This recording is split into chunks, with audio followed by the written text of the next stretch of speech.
नमस्कार मेरे प्यारे बच्चों, PNS memorial school online classes में मैं पूजा सिंह आपका हार्दिक स्वागत करती हूँ। बच्चों, आप सभी लोग कैसे हो? और अभी पिछली कक्षा में हमने पुनर्मिलन पढ़ा जयशंकर प्रसाद जी का। आशा करती हूँ आप लोग को समझ में आया होगा और आपने वो चैप्टर कंप्लीट भी कर लिया होगा। अब हम लोग सूर्यकांत त्रिपाठी निराला जी का दान जो अध्याय है उसको पढ़ेंगे। लेकिन जैसा कि आप लोग जानते ही हो कि सर्वप्रथम हम लोग जीवनी देखते हैं, तो हम लोग सूर्यकांत त्रिपाठी निराला जी के जीवन परिचय से परिचित होंगे। फिर हम लोग उनकी कविता जो धर्म के बाह्य आडंबरों पर आधारित है उसको देखेंगे, जिसका शीर्षक है दान। तो चलिए पहले देख लेते हैं सूर्यकांत त्रिपाठी निराला जी का जीवन परिचय। बच्चों, सूर्यकांत त्रिपाठी निराला जी ना बहुत ही दानी स्वभाव के व्यक्ति थे। वो इतने दानी स्वभाव के अगर उनके पास 300 रुपए एक महीने चलाने के लिए रहते थे तो वो एक दिन में, 2 दिन में, 3 दिन में ही दान करके बिल्कुल ही खाली हो जाते थे। उनके पास वो फकीरों की जिंदगी फिर जी लेते थे, लेकिन अपना पैसा किसी के जरूरतमंद के हिसाब से अपने पैसे खर्च कर देते थे। यहाँ तक कि महादेवी वर्मा ने इनको अपना भाई माना था। तो जब देखें कि ऐसे उनके पास कोई भी कपड़ा रहे, कुछ भी सब दे देते हैं, उनके पास कुछ नहीं है, तो उन्होंने अपने पैसे से उनके लिए एक कोट बनवाई और एक शॉल भी दी उनको अपने पैसे का। फिर कुछ दिन बाद देखें कि वो ठंड में ठिठुर रहे हैं, उनको ठंडी लग रही है और उनके पास नहीं है। तो उन्होंने पूछा, मैं जो आपको इतना अच्छा सा कोट दी थी वो कहाँ है? और खुद महादेवी वर्मा वो बोले, कौन? सूर्यकांत त्रिपाठी निराला जी, कि जो वो आपने दिए किसी जरूरतमंद के काम आ गया। ये बात बोल के वो निकल लिए। लेकिन जो ग्वाला दूध लेकर आता था, देखी कि उसके शरीर पर कोई वस्त्र नहीं है लेकिन वो कोट पहन के आता है, तो वो उसको दे दिए थे दूध वाले के पास। उनकी कोट थी, उतनी महंगी कोट, वो दूध वाले को दे दिए थे। ऐसे ही रिक्शे वाले को अपनी शॉल दे दिए थे, जिस रिक्शे पे बैठ के कहीं भी आना जाना करते थे उसको दे। ऐसे वो अपनी चीजें दान कर देते थे। और महादेवी वर्मा जी उनको राखी बांधती थी, तो रक्षाबंधन के दिन सूर्यकांत त्रिपाठी निराला जी जरूर आते थे महादेवी वर्मा के पास और उनसे ही 2 रुपया लेकर 1 रुपया रिक्शे वाले को किराया देते थे और 1 रुपया महादेवी वर्मा को राखी बांधने का उसके बदले में जो देते हैं दक्षिणा, वो देते थे। ठीक है ना बच्चे? तो ऐसे थे हम महाप्राण कहे जाने वाले सूर्यकांत त्रिपाठी निराला जी, जिनका जीवन बहुत ही संघर्ष और दुखों से भरा हुआ था। ये ऐसी कहानियां बहुत सारी हैं जो निराला जी की बातें आपको बताऊंगी, लेकिन अभी आपके सिलेबस में जितना है उस पे आ जाते हैं कि कैसे एग्जाम में लिखने के लिए आएगा, कितना आएगा। चलिए देखते हैं कैसे प्रश्न आएगा कि सूर्यकांत त्रिपाठी निराला का जीवन परिचय देते हुए उनकी रचनाओं का उल्लेख कीजिए, अथवा ऐसे आएगा कि निराला जी की साहित्यिक सेवाओं एवं भाषा शैली पर प्रकाश डालिए, अथवा निराला जी की साहित्यिक सेवाओं एवं काव्य रचनाओं पर प्रकाश डालिए। तो सर्वप्रथम आप लोग हेडिंग डाल लीजिए जीवन परिचय और लिखिए कि हिंदी के प्रमुख छायावादी कवि पंडित सूर्यकांत त्रिपाठी निराला का जन्म महिसादल स्टेट मेदिनीपुर बंगाल में सन 1897 ईस्वी की बसंत पंचमी को हुआ था। बच्चों, इसमें भी बहुत सारे दुविधा है। ये बसंत पंचमी को ही मनाते थे, लेकिन बहुत सारे लोग कहते हैं कि ये बाद में अपना बसंत पंचमी को मनाने लगे क्योंकि सरस्वती माता का दिन रहता है उस दिन। वैसे ये उत्तर प्रदेश के उन्नाव जिले के गढ़कोला गांव के निवासी थे। पहले इनके पिता गढ़कोला में रहते थे, उन्नाव में। फिर बाद में उनको पैसे की जरूरत थी तो वो नौकरी करने लगे। बंगाल के एक राजा थे, उनके यहाँ सिपाही थे, इनके पिताजी, तो वहां चले गए थे मेदिनीपुर। जन्म इनका वहीं हुआ था। इनके पिता पंडित राम सहाय त्रिपाठी थे। ये कान्यकुब्ज ब्राह्मण थे। इनकी शिक्षा दीक्षा बंगाल में ही हुई थी और 13 वर्ष की अल्प आयु में इनका विवाह हो गया था।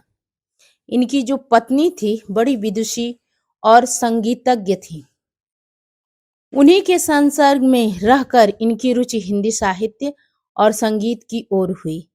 निराला जी ने हिंदी, बंगला और संस्कृत का अच्छा ज्ञान प्राप्त किया था।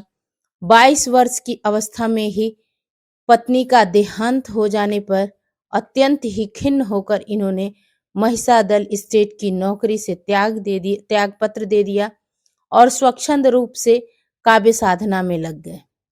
इन्होंने समन्वय और मतवाला नामक पत्रों का संपादन किया। इनका संपूर्ण जीवन संघर्षों में ही बीता।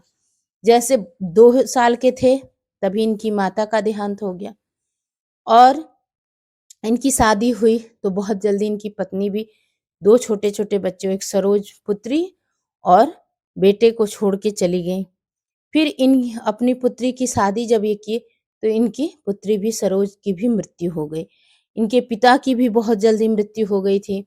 इनकी भाभी भाई, जो महामारी आई थी ना आज के 100 साल पहले, उस महामारी में इन सारे लोग की मृत्यु हो गई थी। इनका जीवन बहुत ही संघर्ष और बहुत ही कष्ट में बीता और अंतिम दिनों में तो ये आर्थिक संकट में घिरे रहे। सन 1961 ईस्वी में जब इनका देहांत हुआ बच्चों, एक साधारण सा इलाहाबाद में घर और उसमें एक कपड़ा मार्किन की जो नीचे धोती होती बस वही पहने हुए थे। लेकिन इनकी मृत्यु के बाद इतनी लंबी लाइनें लगी, इतनी गाड़ी, इतने साहित्यकार, मंत्री, इतने सारे लोग आए और फूल माला इतना ज्यादा इनके 100 पे चढ़ावा, जो पैसे सब लोग चढ़ाते हैं ना वो सब कुछ। लेकिन वो तो फकीर बन के एक कहा जाए पतली सी धोती मार्किन जो बोली जाती है वो लिपटे हुए और हर्निया के दर्द से कराहते हुए चला गया इस लोक से। इनकी रचनाएं देख लेते हैं। निराला जी बहुमुखी प्रतिभा के धनी थे। कविता के अतिरिक्त इन्होंने उपन्यास, कहानी, निबंध, आलोचना और संस्मरण आदि विभिन्न विधाओं में भी अपनी लेखनी चलाई।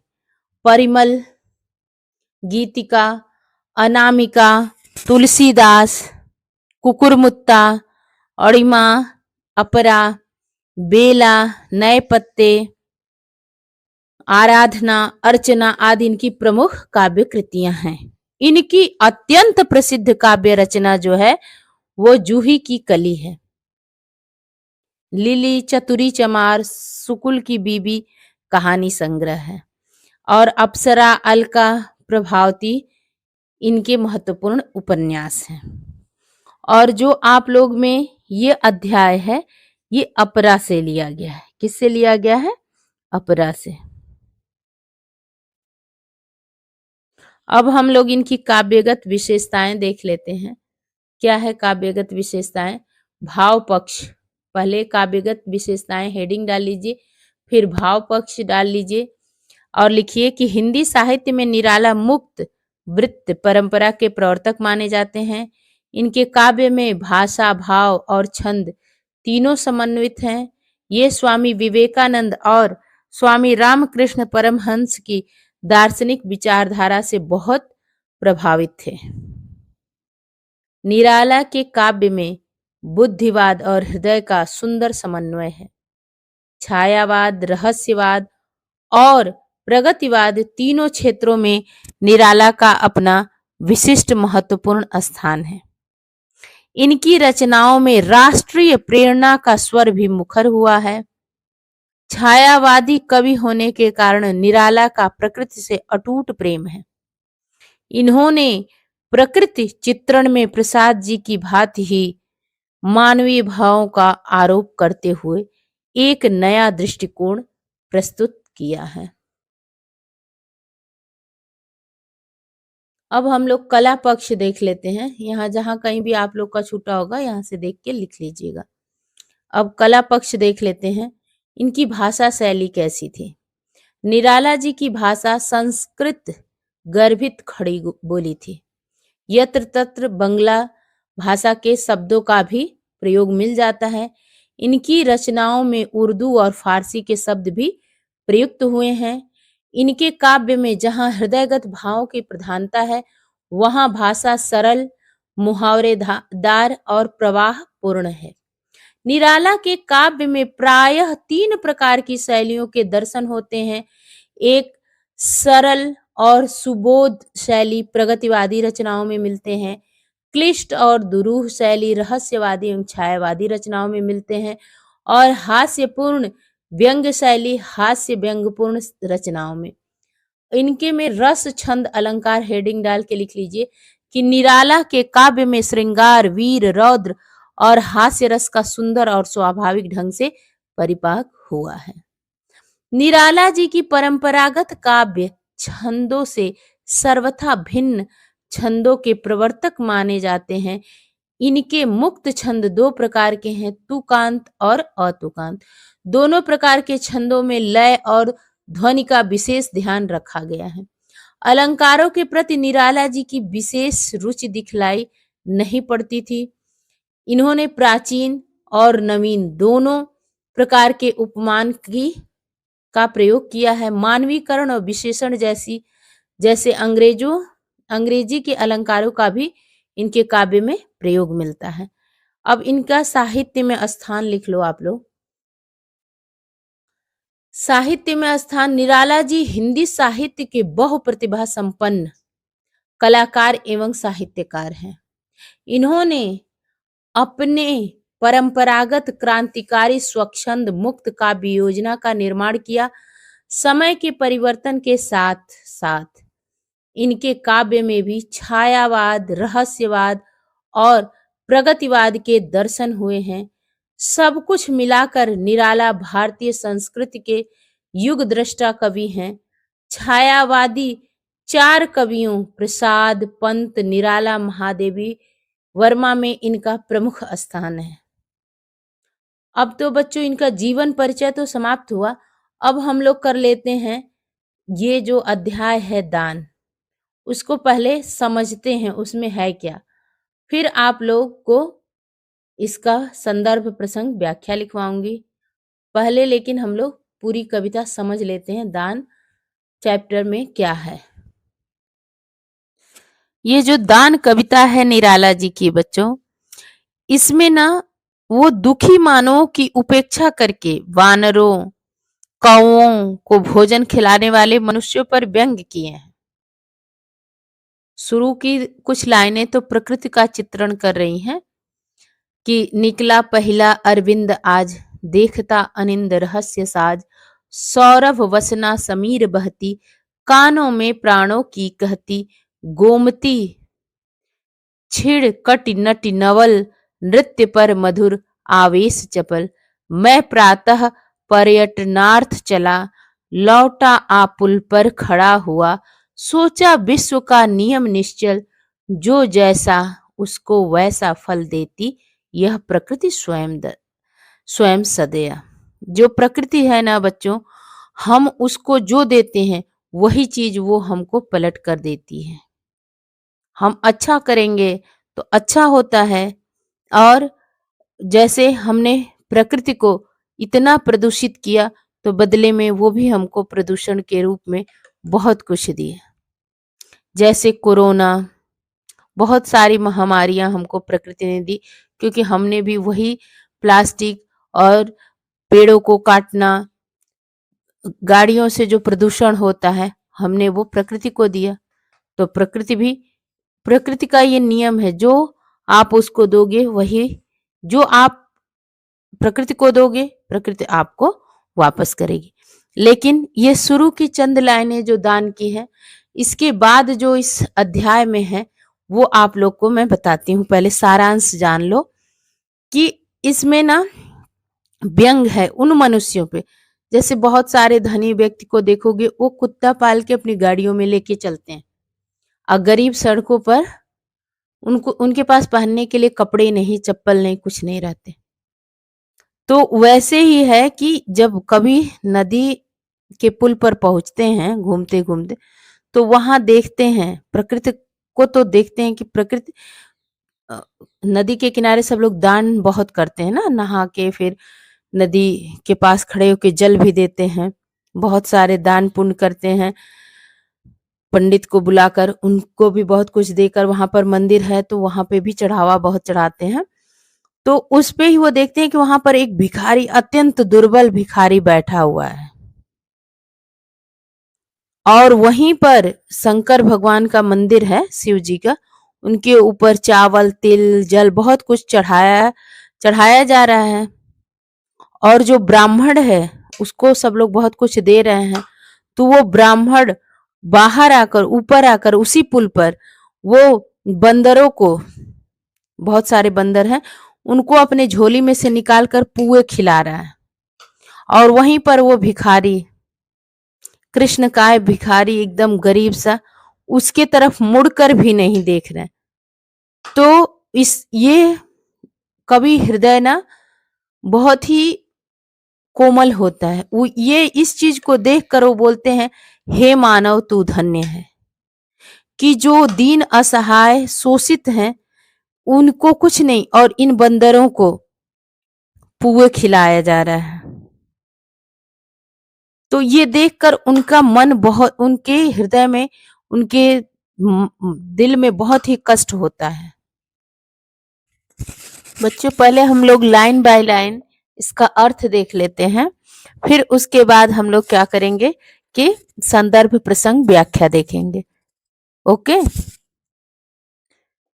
निकला पहिला अरविंद आज, देखता अनिंद रहस्य साज, सौरभ वसना समीर बहती, कानों में प्राणों की कहती, गोमती छिड़कटी नटी नवल, नृत्य पर मधुर आवेश चपल, मैं प्रातः पर्यटनार्थ चला, लौटा आ पुल पर खड़ा हुआ, सोचा विश्व का नियम निश्चल, जो जैसा उसको वैसा फल, देती यह प्रकृति स्वयं सदया।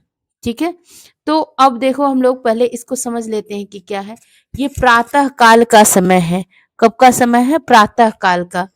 और कवि जो है ना निकला है पर्यटन घूमने के लिए, और निकल कर निकला पहला अरविंद आज।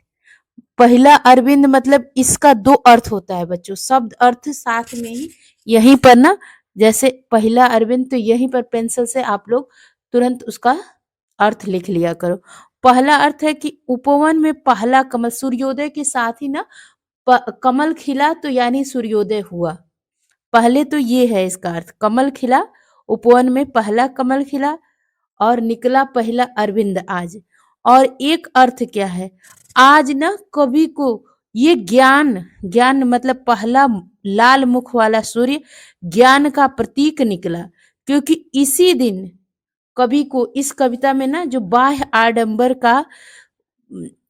आडंबर का स्वरूप देखकर एक ज्ञान होता है कि सब लोग झूठ मूठ का दान करते हैं। मतलब कवि धर्म विरोधी नहीं थे, निराला जी धर्म विरोधी नहीं थे, लेकिन हाँ वो बाह्य आडंबरों की बजाय वास्तविकता पर जोर देते थे, जो ज्यादातर लोग नहीं करते हैं। कुछ आजकल के जैसे गरीब की मदद करनी चाहिए, लेकिन हम क्या सबको जान रहे हैं कि कौन गरीब है कौन कैसा है। बहुत ढोंगी भी होते हैं, जैसे दान देने वाला भी ढोंगी होता है, दान लेने वाला भी ढोंगी हो सकता है। इसलिए हम अगर सही चीज जानकर, सही व्यक्ति को जानकर दान दें तो वो पुण्य देता है। तो यही चीज ये कह रहे हैं, लेकिन इनको दिख क्या रहा है कि वहां पर जो भिखारी बैठा है उसको कोई दान नहीं दे रहा है, उसकी जो जरूरत हो नहीं। हाँ, बाह्य आडंबर के लिए वहां पर ब्राह्मण जो हैं उनको दे रहे हैं सब लोग, फिर वो ब्राह्मण जिसको इतना सब कुछ चढ़ावा चढ़ा है, वो आता है बंदर और बाकी सबको पुआ खिलाता है, और उसको जिसके अंदर दया आती है तो उस भिखारी को कभी 1-2 रुपया कोई दे देता है।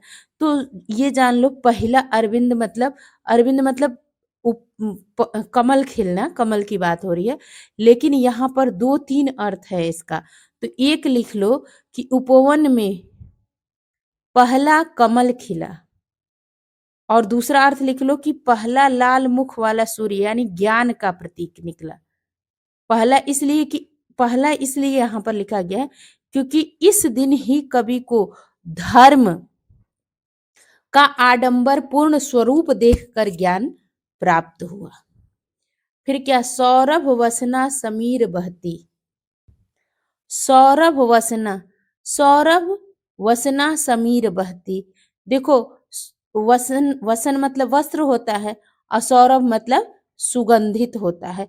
तो सुगंधित वस्त्र धारण किए हुए, ये प्रकृति का चित्रण हो रहा है, प्रकृति का चित्रण आप लोग के सामने हो रहा है। कितना सजीव मानवीकरण अलंकार यहाँ पर ही हो जाएगा, आप लोग के दिमाग में बैठ जाएगा कि किसकी बात हो रही है। प्रकृति का, सुंदर प्रकृति का वर्णन हो रहा। कानों में प्राणों की कहती, मतलब ये जो सुंदर सुंदर सुगंधित वस्त्र धारण किए हुए जो हवा चल रही है, वो कानों में क्या कहती है कि गोमती छिड़ कटि नटी नवल। अब देखो, नटी नवल मतलब नई, नटी नटी जो वो मार्केट में कहीं कहीं देखते हो ना कि वो रस्सी बनी रहती है, उस पे क्या दिखाते, नाटक करते हैं। मार्केट में अक्सर आप लोग देखते होगे, बाजार में कहीं जाते होगे तो दो तीन इधर उधर रहते हैं, उसके ऊपर एक लड़की चलती है रस्सी के ऊपर पैर से। अगर देखे होगे तो तुम लोग को ये जान, वो नटी मतलब तरह तरह का नृत्य करना, करामात दिखाना, तो उसको तो नर्तकी समझ लो, नर्तकी, नटी मतलब नर्तकी। तो ये नवल, नवल मतलब नई आयु वाली नर्तकी, गोमती नदी को कहा जा रहा है। और क्यों कि कटि मतलब जानते हो क्या होता है?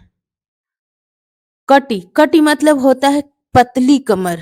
तो गोमती नदी पतली धारा से जहां बह रही है उसको छिड़ छिड़ कटि नटी नवल, नृत्य पर मधुर आवेश जब, और जो नृत्य कर रही है वो मधुर आवेश चपल, चपल मतलब जानते हो चंचल, अस्थिर, गतिमान, ठीक है। और मैं प्रातः, तो ये जो प्राकृतिक दृश्य है उसकी बात की गई है। प्रकृति के रहस्यमय सुंदर श्रृंगार को देखने के लिए जो पौ फटते, मतलब सुबह को पौ फटना मतलब सुबह सुबह जो प्रातः काल की पहली सूर्य की किरण होती है, उस समय कमल खिल गया, पहला कमल ना। अथवा प्रकृति के रहस्यों को इस दो तरह से देखा, निर्दोष भाव से देखने के लिए आज ज्ञान का प्रतीक सूर्य निकल आया है। आज जो कवि है ना, उनको पहली बार धर्म के जो बाह्य आडंबर का स्वरूप देखकर वास्तविक ज्ञान उनको हुआ, उनके अंदर ज्ञान प्रस्फुटित हुआ। अब सुगंधित जो सुगंध रूप वस्त्र धारण किए हुए मंद समीर बह रही है, हवा धीरे धीरे बह रही है, वह जब कानों के निकट से गुजरती है तो क्या उनको मालूम, ऐसा मालूम पड़ता है कि प्राणों को, हृदय को पुलकित करने वाली गतिशीलता का संदेश दे रही है। और वो गोमती नदी के किनारे हैं, तो कहीं कहीं पानी कम होने के कारण एक पतली कमर वाली नवेली, नई नवेली नायिका सी जान पड़ती है, और उसमें उठती गिरती लहरों के कारण धारा जो है मधुर उमंग से भरकर नृत्य करती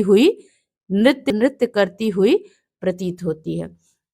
ये जो चपल तक है, यहाँ तक आप लोग को प्रकृति का वर्णन। फिर कभी अपने आगे की बातें कहते हैं और फिर आप लोग को आगे पता चलता जाएगा, अभी समझाऊंगी कि क्या है। तो इतना जान लो कि ये संस्कृत निष्ठ खड़ी बोली है, और इसमें आप लोग को कितने अर्थ अरविंद का ही निकला। और इसमें मानवीकरण अलंकार है, अनुप्रास है और रूपक भी है। ठीक, आज साज या बहती, कहती, नवल, चपल, तो ये अनुप्रास है। और मानवीकरण बताई ही आप लोग को कि इसमें नदी को कैसी एक नर्तकी के रूप में कहा गया, तो मानवीकरण अलंकार हुआ ना। तो अब इतनी चीजें तो आप लोग को समझ में आ गए होंगे। अब हम लोग संदर्भ प्रसंग व्याख्या देख लेते हैं। चलिए पहले संदर्भ देख लेते हैं कि प्रस्तुत पद्य पंक्तियां हमारी पाठ्य पुस्तक वेट, हमारी पाठ्य पुस्तक हिंदी काव्य में संकलित तथा सूर्यकांत त्रिपाठी निराला द्वारा रचित अपरा नामक काव्य ग्रंथ से दान शीर्षक से लिया गया है। और प्रसंग लिख लो कि इन पंक्तियों में, ये मत लिखना तुम लोग, इन पंक्तियों में कवि ने प्रातःकालीन प्राकृतिक सौंदर्य का वर्णन किया है। यही प्रसंग में इतना ही लिखना, क्योंकि इस लाइनों में बस यही मिलेगा आपको देखने के लिए, प्रातःकालीन जो प्राकृतिक सौंदर्य का वर्णन किया गया है।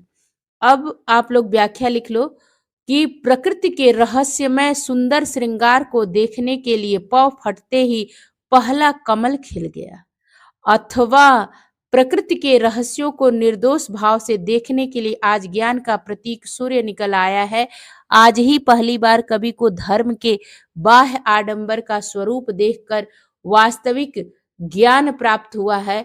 सुगंध, सुगंध रूपी, रूपी आ गया तो रूपक अलंकार है, ठीक है। सुगंध रूपी वस्त्र धारण कर वायु मंद मंद बह रही है। अब देखो, वस्त्र धारण अगर वायु कर रही है तो ये मानवीकरण अलंकार हो गया, क्योंकि ऐसा नहीं है कि वायु वस्त्र धारण करे, ऐसा है, ये अलंकार है। वो भी कौन सा अलंकार? मानवीकरण अलंकार। तो मंद मंद बह रही है, जब कानों के निकट से गुजरती है तो ऐसा मालूम पड़ता है कि वह प्राणों को पुलकित करने वाला गतिशीलता का संदेश दे रही हो। गोमती नदी में कहीं कहीं पानी कम होने की से वह एक पतली कमर वाली नवेली नायिका, अब नदी को कैसी पतली कमर वाली नवेली नायिका, तो मानवीकरण अलंकार हो जाएगा। उसमें उठती गिरती लहरों के कारण वह धारा मधुर उमंग से भरकर नृत्य करती हुई सी जान पड़ती है। काव्यगत सौंदर्य लिख लो कि भाषा कैसी है? संस्कृत निष्ठ खड़ी बोली, शैली प्रतीकात्मक और वर्णनात्मक भी है। रस शांत श्रृंगार, श्रृंगार और जो शब्द शक्ति है, निकला पहला अरविंद आज में लक्षणा है, गुण माधुर्य है, अलंकार रूपक, मानवीकरण और अनुप्रास। तो आप लोग में अनुप्रास है तो अनुप्रास तो जान ही गए आप लोग, मानवीकरण भी बता दी और रूपक भी और अच्छे से समझा दूंगी आप लोग को कि रूपक अलंकार कैसे जान लोगे। इसी कविता के लास्ट तक आप लोग को पता चल जाएगा, अंत तक पता चल जाएगा। अब चलिए आगे चलते हैं, देखते हैं क्या है। अब आगे हम लोग देखते हैं कि मैं प्रातः पर्यटनार्थ चला, सोचा विश्व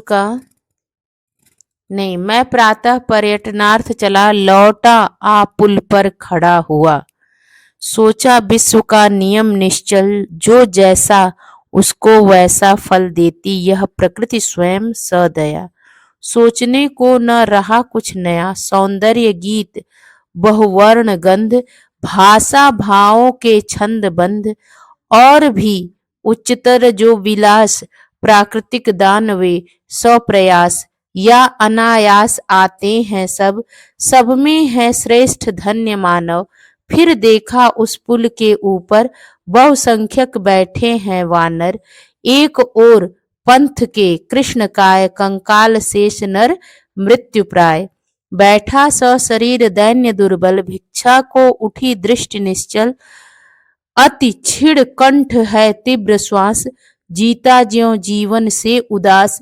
ढोता जो वह कौन सा शाप, भोगता कठिन कौन सा पाप, यह प्रश्न सदा ही है पथ पर सदा मौन इसका उत्तर, जो बड़ी दया का उदाहरण वह पैसा एक उपाय करण।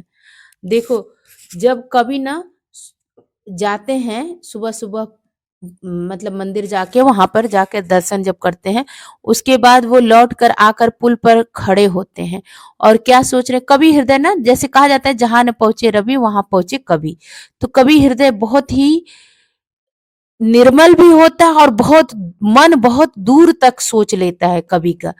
तो विश्व का नियम निश्चल, वो सोच रहे हैं कि जो जैसा उसको वैसा फल देती प्रकृति, चाहे हम भगवान कह लें, प्रकृति कह लें, या अपना खुद का कर्म, जो जैसा हमारा कर्म रहेगा वैसा हमको फल मिलता है। और प्रकृति दया के साथ, सदया मतलब दया के साथ यह वापस करती है। जैसा करोगे वैसा वो फिर भी वो दया दिखाती है, पृथ्वी भी दया दिखाती है, जो कि हम लोग इतनी गंदगी फैलाते हैं। सोचने को न कुछ नया कुछ रहा नया, कुछ नया सोचने के लिए नहीं रहा। सौंदर्य गीत बहुवर्ण गंध, भाषा भावों के छंद बंद, और भी उच्चतर जो विलास, प्राकृतिक दान वे सप्रयास, यह या अनायास आते हैं सब, सब में है श्रेष्ठ धन्य। मतलब जो प्रकृति और बच्चों, प्रकृति ना, जो जो चीज हम प्रकृति को देते हैं वही चीज, तो क्या कह रहा है कवि कि प्रकृति दया भाव से सब मनुष्यों को उसके कर्मों का फल प्रदान करती है, और मनुष्य अपने कर्मों के अनुसार फल पाते भी हैं। इसमें कुछ भी नया नहीं है, ये बहुत पुराना, हमेशा शुरू से जब ये धरती पृथ्वी पे शुरुआत हुई तभी से ये है कि कर्मों का फल। तो यहाँ पर कवि यही कह रहे हैं कि कुछ भी नया नहीं है।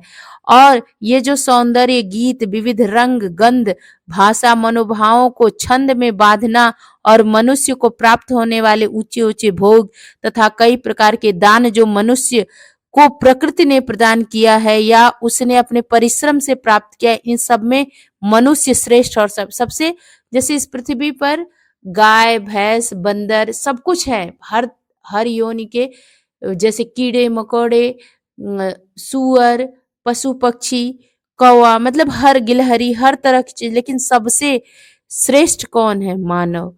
क्योंकि हमारे पास दिमाग है, हमारे पास बुद्धि है, हमारे पास विवेक है, इसलिए सबसे सर्वश्रेष्ठ कौन है? मानव। मनुष्य ही श्रेष्ठ और सौभाग्यशाली है। तो निराला जी क्या कहते हैं कि जब पुल पर बहुत बड़ी संख्या में बंदर बैठे हुए हैं और एक तरफ कौन बैठा हुआ है कि दुबला पतला काले रंग का कृष्ण काय, कंकाल शेष नर मृत्यु प्राय। बच्चों ध्यान दीजिएगा कि वो कैसा है, दुबला पतला काले रंग का है और हड्डियों का ढांचा मात्र है। कैसा है? हड्डियों का ढांचा मात्र है। कंकाल शेष नर मृत्यु प्राय, और वो उसका ढांचा बस बचा हुआ है, मरने जैसा है। बैठा स शरीर दैन्य दुर्बल, और वो दुर्बल है एकदम, और शरीर के साथ बैठा है। भिक्षा को उठी दृष्टि निश्चल, भिक्षा देने के लिए बहुत सारे जैसे लोग वहां पर है ना, कि किसी कोई तो भिक्षा देगा। भिक्षा मांगने वाले क्या सोचते हैं कि जैसे अभी हम लोग बहुत जल्दी ही वृंदावन गए थे, वहां पर देखे कि बहुत सारे लोग, अब उसमें ये तो है कि वहां भिक्षा मांगने बैठे हैं तो उनको भिक्षा देना ही है, लेकिन असलियत में है कौन भिक्षा का पात्र, ये भी हमको पता करना चाहिए। बहुत सारे नकली भी बैठे रहते हैं, लेकिन असली में जो है तो उसको तो हमको दान देना चाहिए। तो वहां जो बैठा था वो एकदम मृत प्राय, हड्डियों का ढांचा ऐसा था वो।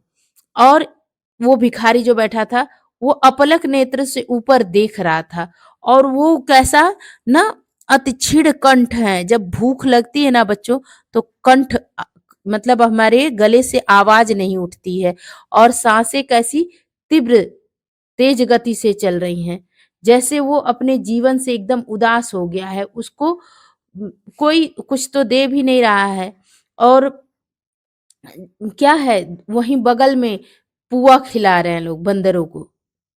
और जो शेष घड़ियां व्यतीत हो रही हैं, वो इनको लग रहा है लेखक को कि ये कौन सा पाप ढो रहा है, कौन सा पाप किया है, कौन सा किसी ने शाप दिया है, इनको श्राप दिया है कि वही मार्ग से गुजरने वाले लोग बहुत सारे लोग हैं, और वो कुत्तों को, बंदरों को, इन सबको दे रहे हैं, लेकिन इसको कोई कुछ नहीं। लेकिन जो लेखक हैं इनको अपने ही प्रश्न कर रहे हैं कि किस पाप का फल भोग रहा है, यहाँ पर कौन सा साप इसको मिला हुआ है कि ऐसे देखो सांसें ले रहा है जैसे अभी मर जाएगा। और बहुत कोई करता, दया दिखाता तो पैसा, एक पैसा फेंक देता, क्या 1 रुपए की जरूरत है इसको, इसको कपड़े, अच्छे से खाने पीने की जरूरत है। तो ऐसी चीजें नहीं कर रहे हैं लोग। तो अभी आप लोग को ये लाइनें कि मतलब समझ में आ गई होगी। मैं प्रातः पर्यटनार्थ चला, लौटा आ पुल पर खड़ा हुआ, सोचा विश्व का नियम जो है वो निश्चल है। प्रकृति का नियम जो है निश्चय मतलब एकदम जो है अटल है कि जो जैसा उसको वैसा फल जो प्रकृति है वो दया के साथ देती है। सोचने को न कुछ रहा नया और कुछ भी नया सोचने को नहीं है, क्योंकि सौंदर्य गीत बहुवर्ण गंध भाषा भावों के छंद बंद और भी उच्चतर जो विलास प्राकृतिक दान वे सप्रयास।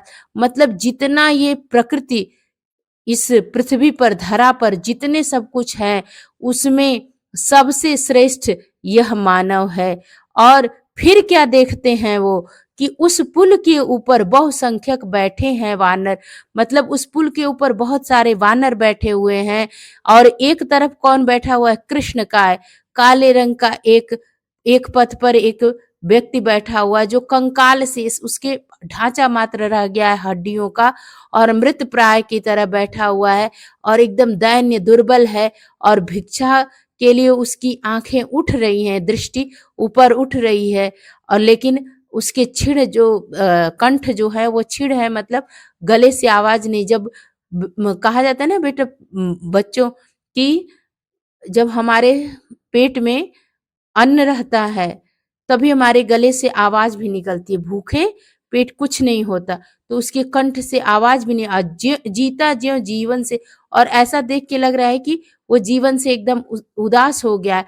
तो कभी मन में यह प्रश्न उठता है, प्रश्नवाचक चिन्ह है ना, तो ये प्रश्न उठता है कि यह ढोता जो वह कौन सा सांप, ये कौन सा श्राप जो इसको मिला हुआ है ये ढो रहा है, भोगता कठिन कौन सा पाप और ये कौन सा कठिन पाप है जो ये भोग रहा है।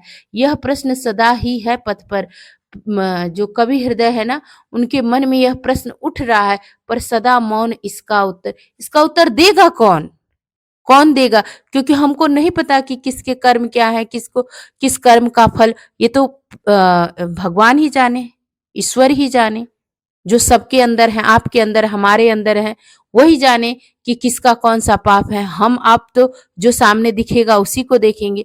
और जो बड़ी दया का उदाहरण और जो बहुत दया कर दे रहा था वो क्या कर रहा था, एक पैसा फेंक दे रहा था। ठीक ना। तो अब संदर्भ प्रसंग व्याख्या देख लेते हैं। तो संदर्भ वही है कि प्रस्तुत पद्य पंक्तियां जो हमारी पाठ्य पुस्तक हिंदी काव्य में संकलित तथा सूर्यकांत त्रिपाठी निराला जी द्वारा रचित अपरा नामक काव्य ग्रंथ से दान शीर्षक कविता से लिया गया है। और इन पंक्तियों में क्या किया गया, कवि ने कुछ घटनाओं का चित्रात्मक वर्णन किया है, प्रसंग में लिख लेना, और ढोंग करने वाले पर व्यंग भी किया है।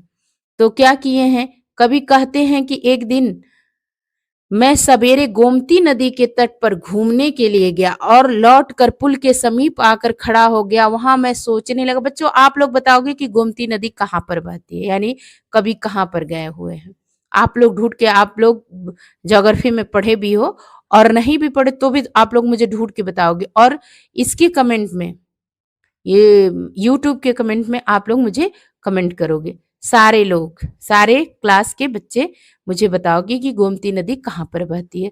तो समीप आकर खड़ा हो गया। वहां मैं सोचने लगा कि संसार के सभी नियम अटल हैं। प्रकृति दया भाव से सब मनुष्यों को उनके कर्मों का फल प्रदान करती है, अर्थात मनुष्य अपने कर्मों के अनुसार ही फल पाते हैं। मनुष्य जो है इस प्रकार उनके सोचने के लिए कुछ भी नवीन नहीं होता। सौंदर्य जैसे हम क्या हैं, जो हमारे साथ भी घटित हो रहा है वो हमारे कर्मों का फल ही है, कुछ भी नवीन सोचना नहीं है। इस प्रकार उनके सोचने के लिए कुछ भी नवीन नहीं होता। सौंदर्य गीत विविध रंग गंध भाषा मनोभावों को छंदों में बांधना और मनुष्य को प्राप्त होने वाले ऊंचे ऊंचे जो भोग हैं और भी कई प्रकार के दान जो मनुष्य को श्रेष्ठ, मनुष्य को प्रकृति ने प्रदान किए हैं या उसने अपने परिश्रम से प्राप्त किया, इन सब में मनुष्य श्रेष्ठ और सौभाग्यशाली है।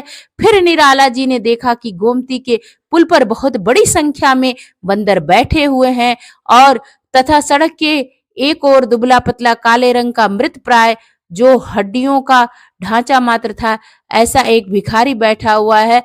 वह भिक्षा पाने के लिए अपलक नेत्रों से ऊपर की ओर देख रहा है। उसका कंठ भूख के कारण बहुत कमजोर पड़ गया था और उसकी श्वास भी तीव्र गति से चल रही थी। ऐसा लग रहा था मानो वह जीवन से बिल्कुल उदास होकर शेष घड़ियां व्यतीत कर रहा हो। न जाने इस जीवन के रूप में वह कौन सा साप ढो रहा था और किन पापों का फल भोग रहा था। मार्ग से गुजरने वाले सभी लोग यही सोचते थे, किंतु कोई भी इसका उत्तर नहीं दे पाता था। कोई अधिक दया दिखाता तो एक पैसा उसकी ओर फेंक देता। काव्य सौंदर्य में आप लोग लिख लीजिए कि संस्कृत निष्ठ खड़ी बोली भाषा कैसी है? संस्कृत निष्ठ खड़ी बोली। और शैली वर्णनात्मक है, रस शांत है। अलंकार कैसा है? अनुप्रास और उत्प्रेक्षा। अब हम लोग अगली पंक्तियां देख लेते हैं। अगली पंक्तियां क्या है कि मैंने झुककर नीचे को देखा, मैंने झुककर नीचे को देखा तो झलकी आशा की रेखा। विप्रवर स्नान कर चढ़ा सलील, शिव पर दुर्वा दल तंदूल तिल। लेकर झोली आए ऊपर देख कर चले तत्पर वानर। द्विज राम भक्त की आस भजते शिव को 12 मास। कर रामायण का पारायण जपते हैं श्रीमन नारायण। दुख पाते जब होते अनाथ, कहते कपियों के जोड़ हाथ। मेरे पड़ोस के वे सज्जन, करते प्रतिदिन सरिता मज्जन। झोली से पुए निकाल लिए, बढ़ते कपियों के हाथ दिए। देखा भी नहीं उधर फिर कर, किधर नहीं देखा? जिधर वो भिक्षु बैठा हुआ था। जिस ओर रहा वह भिक्षु इतर। चिल्लाया किया दूर दानव, बोला मैं धन्य श्रेष्ठ मानव। जो कवि है ना, वो बोल रहे हैं कि मैंने झुककर पुल के नीचे देखा तो क्या सोचा कि उनके मन में कुछ आशा जगी कि वहां एक ब्राह्मण स्नान करके शिव शंकर भगवान का मंदिर है ना वहां पे, तो वहां पर क्या कर रहे हैं कि शिव पर दुर्वा दल तंडूल तिल लेकर झोली आए ऊपर। वो क्या किए कि शंकर भगवान के ऊपर जल चढ़ाए, दूब चढ़ाए, चावल चढ़ाए, तिल चढ़ाए, ये सब करके और झोली लेकर ऊपर आए। और जब झोली लेकर ऊपर आए तो देख कर चले तत्पर वानर। और जब वो झोली लेकर चले तो उनको देखकर बंदर तत्पर मतलब शीघ्रता, तत्पर मतलब क्या होता? शीघ्रता से दौड़े। और यह जो ब्राह्मण थे, ब्राह्मण कैसे थे कि रामायण भजते शिव को 12 मास, कर रामायण का पारायण। और ये रामायण का क्या करते थे? पाठ करते रहते थे। प्रतिदिन रामायण का पाठ करते थे और जपते हैं श्रीमन नारायण। और वो क्या जपते रहते हैं? श्रीमन नारायण मंत्र का जप करते रहते हैं।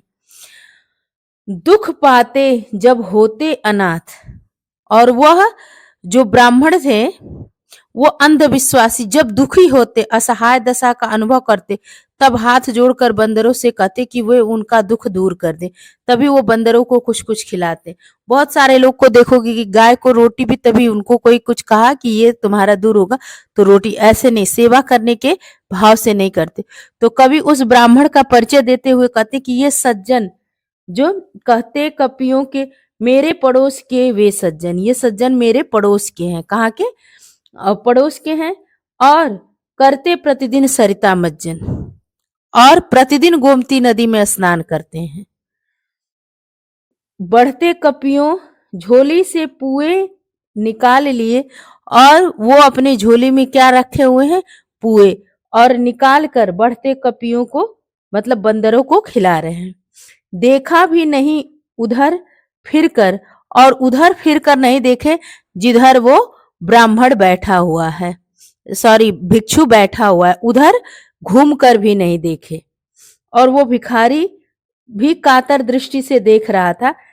जिस ओर रहा वह भिक्षु इतर चिल्लाया किया, और वो जो भिखारी था वो ऐसी दृष्टि से देख रहा था कि शायद करुणा की उपेक्षा के बजाय बंदरों को पुआ खिलाने के वो से मुझे भी मिल जाएगा एक। लेकिन अंधविश्वासी ब्राह्मण बोला कि मैं उन राक्षसी वृत्तियों से छुटकारा पा लिया जिनके कारण मैं दुखी था। मतलब बंदरों को खिला लिया तो वो अपना दान सही समझ लिया। और तब निराला जी के मुख से क्या निकला कि धन्य हो श्रेष्ठ मानव, कि मनुष्य ईश्वर की सर्वश्रेष्ठ रचना होते हुए भी उसकी इतनी दुर्गत कि उसने बंदरों को भी तुच्छ समझा। मनुष्य को निराला जी कह रहे हैं कि धन्य धन्य है ईश्वर के सर्वश्रेष्ठ रचना जो मनुष्य है उसको बंदरों से भी तुच्छ समझा गया। और ये जो कृष्णकाय शरीर में बैठा हुआ, मरणासन दशा में बैठा हुआ जो भिक्षा के योग्य भी नहीं समझा, उसको एक पुआ भी नहीं दिए, तो मानवता का इससे बढ़कर क्रूर उपहास और क्या हो सकता है। चलिए अब हम लोग संदर्भ प्रसंग व्याख्या देख लेते हैं। प्रसंग डाल लीजिए हेडिंग। सूर्यकांत त्रिपाठी निराला जी ने अपनी दान शीर्षक कविता में ढोंग करने वाले दिखावटी धार्मिक लोगों पर तीखा व्यंग्य किया है। व्याख्या हेडिंग के अंतर्गत लिख लीजिए आप लोग कि कवि कहता है कि मैंने झुककर पुल के नीचे देखा तो मेरे मन में कुछ आशा जगी। वहां एक ब्राह्मण स्नान करके शिव जी पर जल चढ़ाकर और दूब, चावल, तिल आदि भेंट करके अपनी झोली लिए हुए ऊपर आया। उसको देखकर बंदर शीघ्रता से दौड़े। यह ब्राह्मण भगवान राम का भक्त था।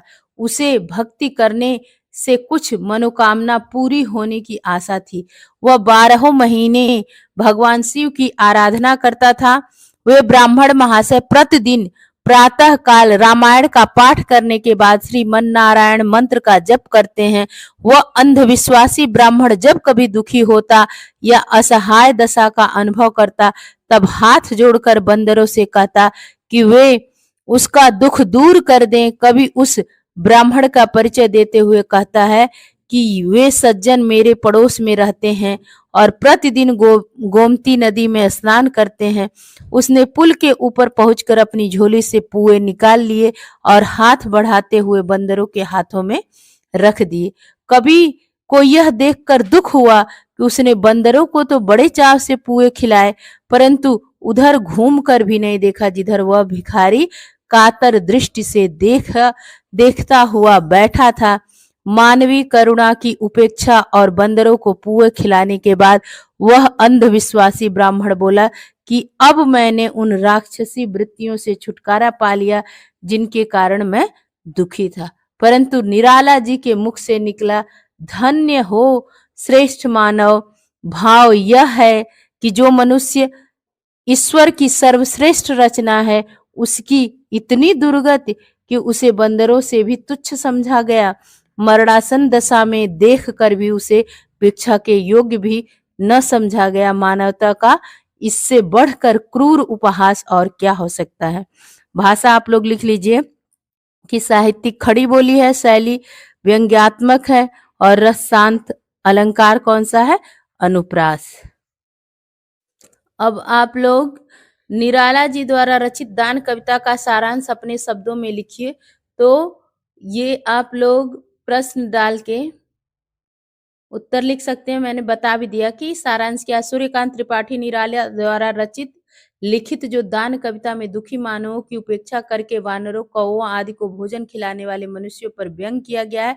दान कविता का शीर्षक निम्न प्रकार है कि एक दिन प्रातः काल कवि घूमते घूमते नदी के पुल पर जा पहुंचा और सोचने लगा कि यह प्रकृति जो जैसा करता है उसे वैसा ही फल देती है। संसार का सौंदर्य, गीत, भाषा आदि सभी किसी न किसी रूप में प्रकृति का दान पाते हैं और सभी यही कहते हैं कि मनुष्य सर्वश्रेष्ठ है। कवि ने देखा कि पुल के ऊपर बहुत से बंदर बैठे हैं और मार्ग में एक और काले रंग का मरा हुआ सा अत्यंत दुर्बल भिखारी बैठा हुआ है जैसे कवि ने झुककर नीचे की ओर देखा तो उन्हें वहां शिव जी के ऊपर चावल, तिल और जल चढ़ाते हुए एक ब्राह्मण दिखलाई दिया। तत्पश्चात वह ब्राह्मण एक झोली लेकर ऊपर आया। बंदर उसे देखकर वहां आ गए।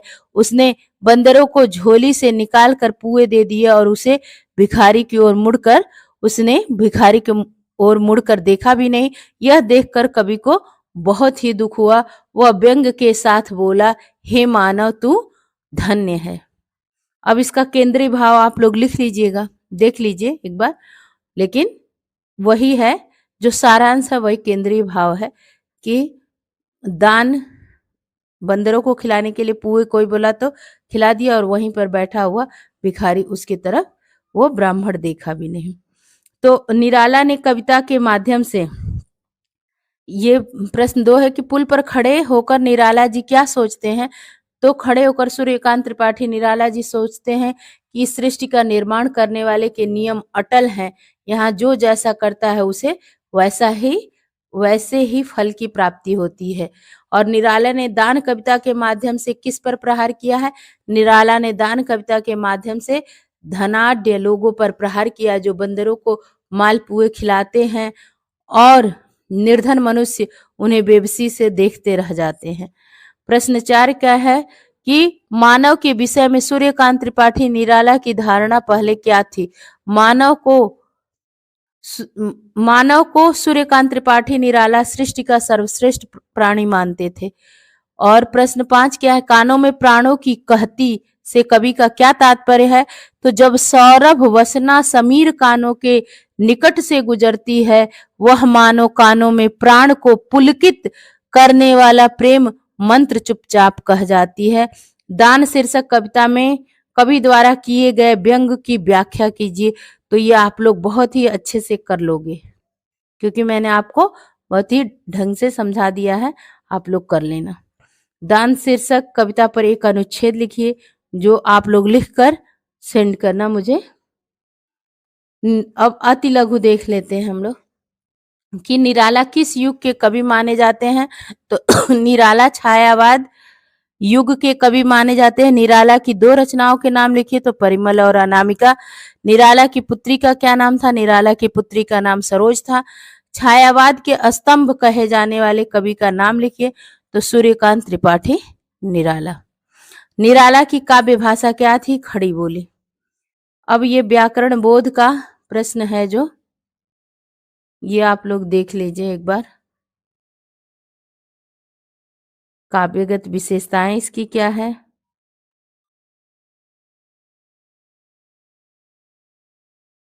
ठीक, और समास। फिर मैं अब ये आप लोग का 2-3 चैप्टर और बचा हुआ है, जिसको खत्म करके मैं समास, अलंकार, इस सब पे अलग से वीडियो लेके आऊंगी। फिर आप लोग को और अच्छे से समझ में आ जाएगा।